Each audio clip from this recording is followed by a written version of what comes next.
bonjour. Ok. Oui, bienvenue, installez-vous, il y a des nouvelles pour vous. Certaines vont pas vous plaire, mais c'est comme ça et puis c'est tout. jege si leen déglu leen am nañ xibaar indi leen dina am yu leen si naqari waaye day jëm ci yéen. Diomaye a ses raisons que même Sonko ignore. Pour ne pas dormir dans l'eau, méfie-toi du bas qui dort. La fourberie en politique, c'est le génie capable de faire passer le fumier pour de l'or. jàmmarloo dina am si diggante uus ak bas ñetti at yi dina jaxasoo ba mel ni suul ak gas kii di wër di jaay carte kee mi ngi créé parti comme Atte Souleymane ku na jël sa benn parti. Démission en cascade, limogeage, attaque verbale, embuscade, clash et face à face entre Oussou et Bass. Un peuple, un but, une fois mais deux boss. Pendant que Pastef vendait ses cartes, la coalition Diomaye se réunit au King Fahd. Préparer 2029, mettre sur les rails le parti des patriotes républicains. Pour certains, c'est une alliance contre nature avec faille. Impossible de faire du neuf avec un tas de ferraille. Comme quoi, l'ami de ton ennemi pourrait être ton ami. Sois proche de tes amis et encore plus de tes ennemis. Limogeage ak démission yi àndandoo taxar naase ku ne jàpp ne place am na di wut buntu ne xaj naase arbitre sifflé mbébétu askan bi la ñuy politiquer saa fitna masiicu prip polémique. ci réew mi saa fitna du fi naanete ñeex. Parlons maintenant du cas de Ndella Madior. Après 2 ans de détention, elle est dehors.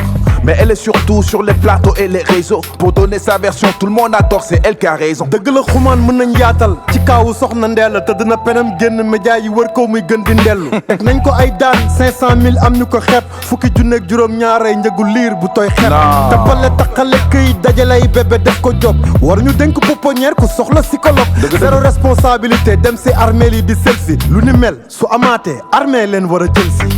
Condamné pour homicide involontaire suite au décès de 6 bébés dans sa pouponnière. Ndella est coupable, la société est responsable pour protéger ses enfants. Elle s'est montrée incapable. Qui contrôle, qui autorise, c'est des bébés ou des marchandises.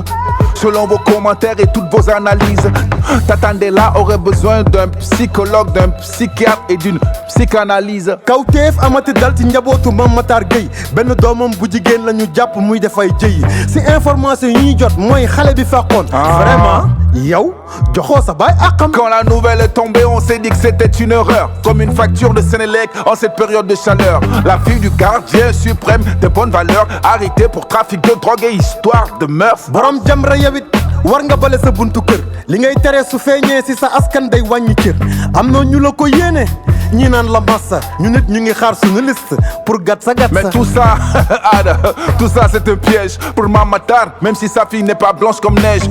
Oser s'attaquer au lobby a des conséquences. Et toi tu nous suis, dis-moi, c'est que t'en penses.